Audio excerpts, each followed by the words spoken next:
Number 68, integrated concepts.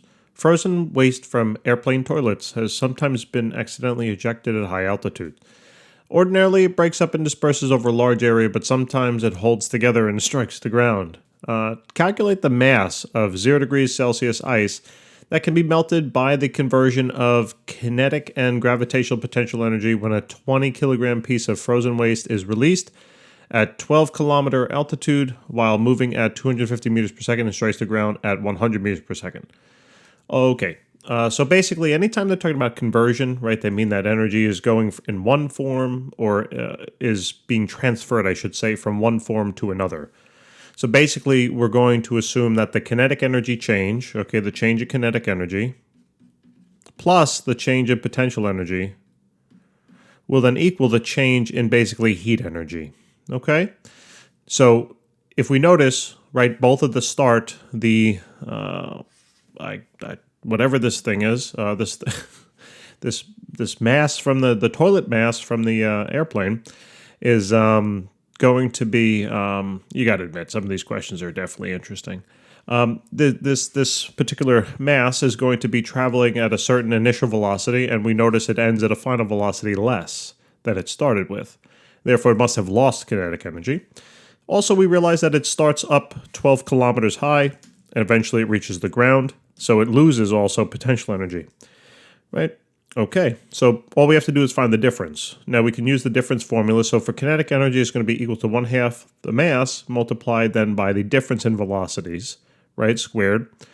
So we'll say, because we want to keep everything positive, I'm just going to, I know it's normally final minus initial and all that, whatever, but I'm just going to keep everything positive. So I'm just going to plug in I'll just say V, this is V2 squared minus V1 squared, then plus the change in potential energy, and again, that's going to be mg multiplied by the difference in height. I'll just call it H2 minus H1. And that's going to be equal to then the change in heat energy. And remember here that the heat energy is going to be, and what are we trying to find? We're trying to find, the mass, right. So basically, we're talking about phase change, so we're going to be using this formula up here for Q, okay? And that will equal then the mass multiplied by the latent heat. All right, so now remember though, these masses are not equivalent. Although this says M and this says M, right, and this says M, that doesn't mean that we can cancel them. We can only cancel them if they all mean the same thing. So this is the mass of the toilet waste. That's 20 kilograms, they told us. This is also the mass of the toilet waste. And then this is the amount of mass that actually melts if we were assumed it to be ice. So they are not, this whole thing might evaporate, right? Or I should say, it not evaporate. It might turn to liquid, right? It might melt, but we don't know. So this is the mass that actually, I will say, melts. All right, so those m's we cannot cancel. That's what we're after, though. We're after to solve for that m sub m, and therefore we just have to divide out the latent heat of fusion. Remember, that's latent heat of fusion since we're talking about melting. And this is the formula. This is it. All you have to do is plug everything in, okay? So 1/2 the mass of the waste here is 20 kilograms. The higher velocity is the 250 squared minus then the 100 squared, plus then the 220 multiplied by 9.8 multiplied by the change in height. 20 kilometers, remember that's going to be 12,000 meters. Okay, and that's all then divided by the latent heat of fusion of water, which is about 334. Careful here, right? 334, that's in kilojoules when you look it up in the table. So please just multiply that by 1,000, and this will then equal the mass that actually does melt. And let's see what we get. So it's basically going to be 0.5 times 20 times then 250.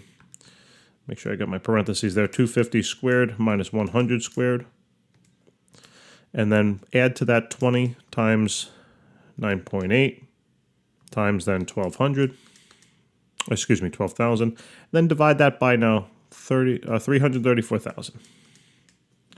So here we go, about 8.61. 8.61, that's kilograms, is equal to the mass that actually melts. So we started with, what did we start with? We started with 20 grams, and it told us now only this amount, if we assumed it to be ice, would melt. All right, so it's right. So about 40% of it or so melts-ish. All right, the 60% remains solid, and then I guess it causes a significant mess.